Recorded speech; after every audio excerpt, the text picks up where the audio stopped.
एक समय की बात है। क्षीरसागर में भगवान विष्णु शेषनाग की शैया पर विराजमान थे।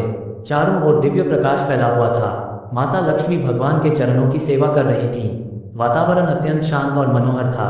तभी माता लक्ष्मी के मन में एक जिज्ञासा उत्पन्न हुई। माता ने भगवान विष्णु की ओर देखकर विनम्रता से पूछा, प्रभु, संसार में अनेक व्रत, पर्व और त्योहार मनाए जाते हैं। उनमें नाग पंचमी का पर्व भी अत्यंत श्रद्धा से मनाया जाता है। इस दिन लोग नाग देवता की पूजा करते हैं और उनसे परिवार की सुख शांति तथा रक्षा का आशीर्वाद मांगते हैं। परंतु मेरे मन में एक प्रश्न है, नाग पंचमी का वास्तविक रहस्य क्या है? नागों की पूजा क्यों की जाती है? इस पर्व की शुरुआत कैसे हुई और इसके पीछे कौन सी अद्भुत कथा छिपी है? भगवान विष्णु मुस्कुराए। उन्होंने माता लक्ष्मी की ओर स्नेह से देखा और बोले, देवी, तुम्हारा प्रश्न अत्यंत गूढ़ है। नागपंचमी केवल सर्पों की पूजा का दिन नहीं है। इसके भीतर प्रकृति, धर्म, करुणा, कृतज्ञता और मनुष्य के अहंकार को समाप्त करने का गहरा संदेश छिपा है। नाग केवल एक जीव नहीं, बल्कि सनातन परंपरा में वे पृथ्वी की गहराइयों, जल, उर्वरता और दिव्य शक्तियों के प्रतीक माने गए हैं। इस रहस्य को समझने के लिए मैं तुम्हें एक ऐसी कथा सुनाता हूँ जिसमें एक माता का प्रेम, एक बहन की भक्ति, भाइयों का अहंकार, नाग देवता की करुणा और भगवान की लीला सब एक साथ दिखाई देंगे। माता लक्ष्मी ध्यानपूर्वक भगवान की बातें सुनने लगी। भगवान विष्णु बोले, देवी, प्राचीन काल में महर्षि कश्यप की अनेक पत्नियां थीं। उनमें से एक थी कद्रु और दूसरी थी विंता। कद्रु से अनेक नागों की उत्पत्ति हुई और विंता से गरुड़ का जन्म हुआ। नागों में अनंत, वासुकी, तक्षक, कर्कोटक, पद्म, महापद्म और शंखपाल जैसे महान नागों का वर्णन शास्त्रों में मिलता है। इनमें शेषनाग मेरे अत्यंत प्रिय हैं। वही अनंत नाम से भी प्रसिद्ध हैं और उन्हीं की शैया पर मैं क्षीरसागर में विश्राम करता हूँ। लेकिन देवी, नागों की कथा केवल भय की कथा नहीं है। उनमें दिव्य शक्तियों का भी निवास माना गया है। माता लक्ष्मी ने पूछा, प्रभु, यदि नाग इतने दिव्य हैं तो मनुष्य उनसे भयभीत क्यों होता है? भगवान ने कहा, भय अक्सर अज्ञान से पैदा होता है। जिस जीव को मनुष्य समझ नहीं पाता उससे डरने लगता है।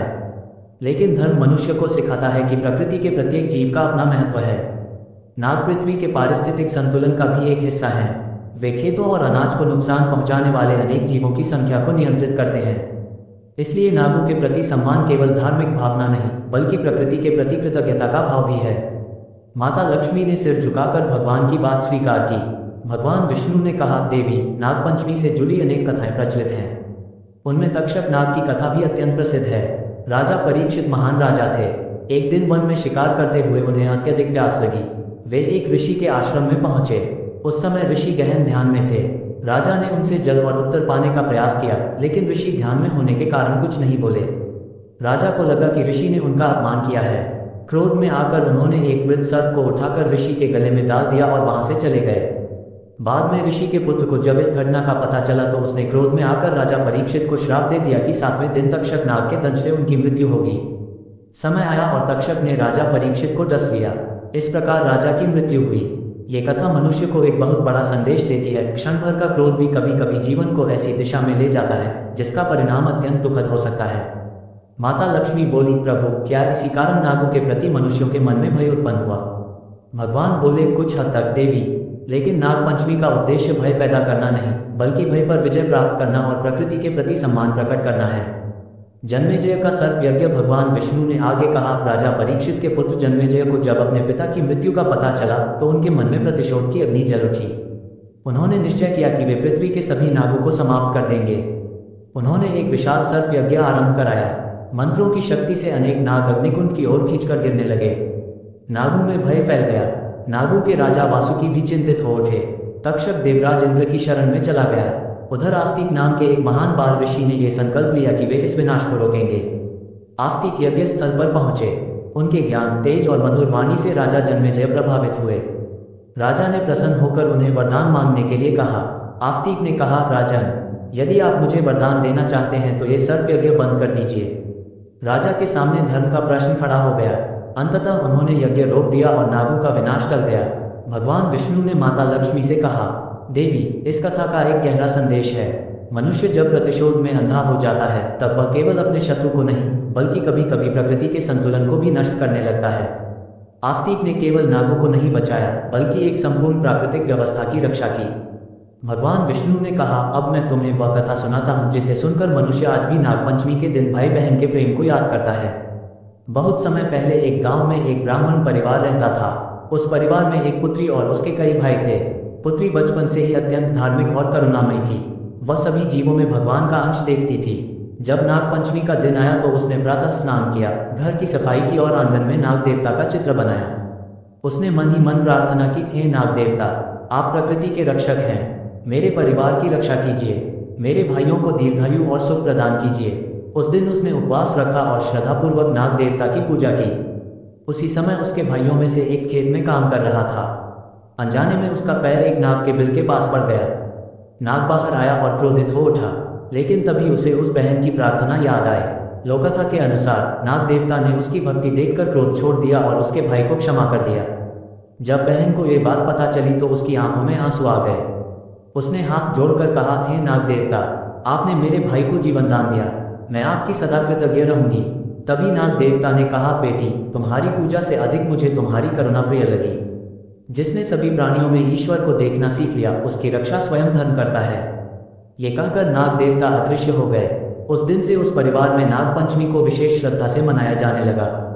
समय के साथ यह कथा अनेक स्थानों पर अलग अलग रूपों में कही जाने लगी। माता लक्ष्मी का दूसरा प्रश्न। माता लक्ष्मी ने पूछा, प्रभु, क्या केवल नाग देवता की पूजा करने से मनुष्य की सभी समस्याएं समाप्त हो जाती हैं? भगवान विष्णु मुस्कुराए, नहीं देवी, पूजा का अर्थ केवल बाहरी कर्मकांड नहीं है। पूजा का वास्तविक अर्थ है सम्मान, कृतज्ञता और अपने आचरण को धर्म के अनुरूप बनाना।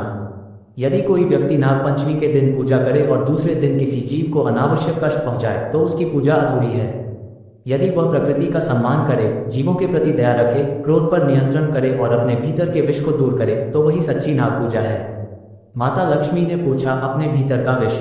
भगवान बोले, हाँ देवी, मनुष्य के भीतर भी अनेक प्रकार के विष होते हैं। क्रोध, लोभ, अहंकार, ईर्ष्या, द्वेष और प्रतिशोध। सर्प के विष से शरीर को खतरा होता है, लेकिन मनुष्य के भीतर का विष उसके पूरे जीवन को नष्ट कर सकता है।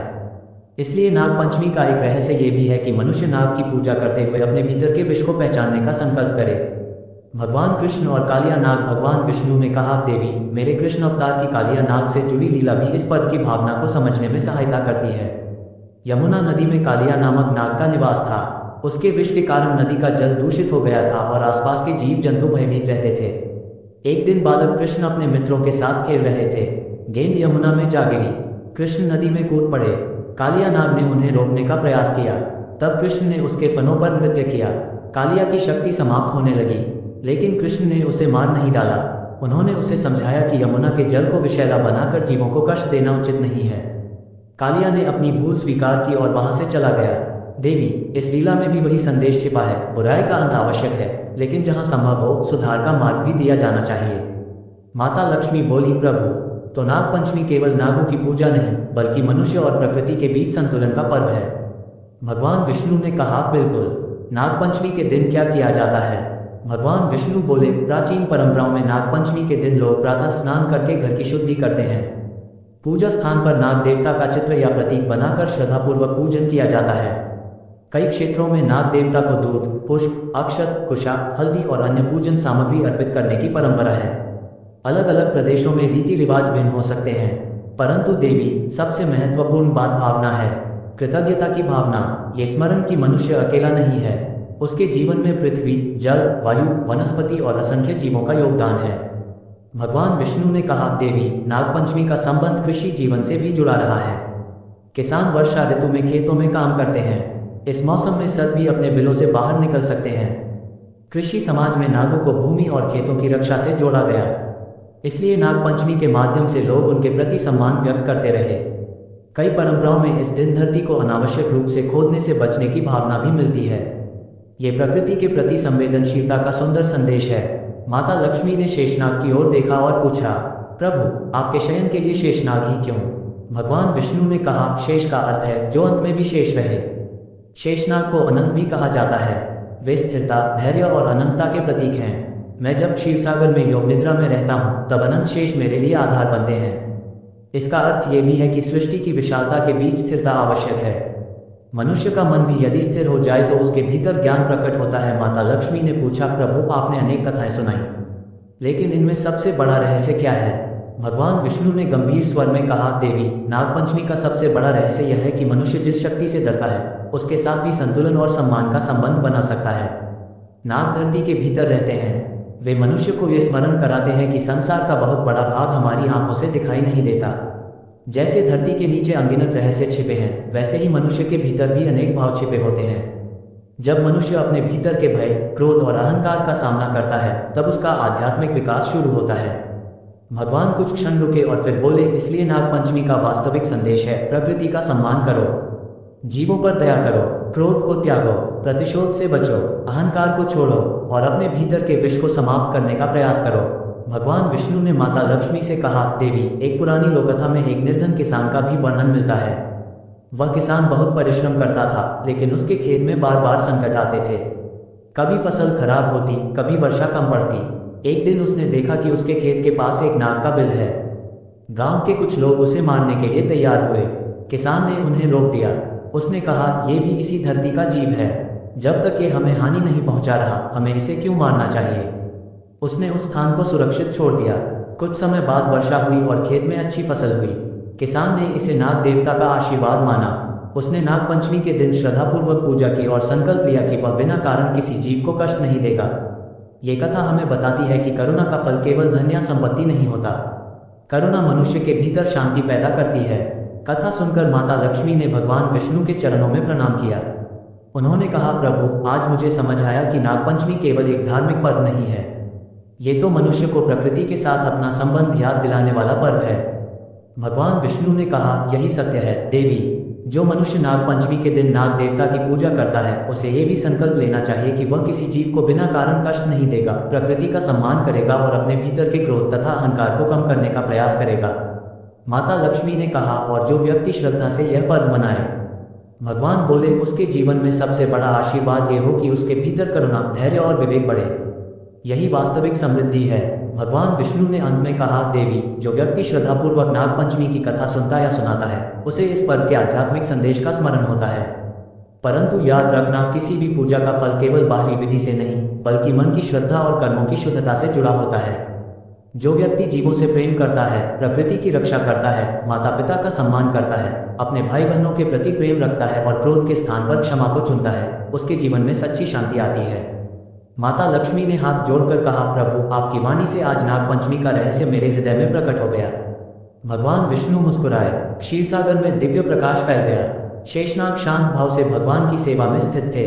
चारों ओर दिव्यता छा गई और तभी भगवान विष्णु ने अंतिम वचन कहा, हे लक्ष्मी, मनुष्य को ये कभी नहीं भूलना चाहिए कि जिस धरती पर वह चलता है, जिस जल से जीवन पाता है और जिस प्रकृति की गोद में उसका जीवन पलता है, उसमें अनगिनत जीवों का भी अधिकार है। नागपंचमी उसी सह अस्तित्व की याद दिलाती है। नागों में ईश्वर का स्मरण करो, लेकिन केवल नागों में ही नहीं, हर जीव में ईश्वर का अंश देखो। तो दोस्तों, आपको यह वीडियो पसंद आई हो तो वीडियो को लाइक करें और चैनल को सब्सक्राइब करें।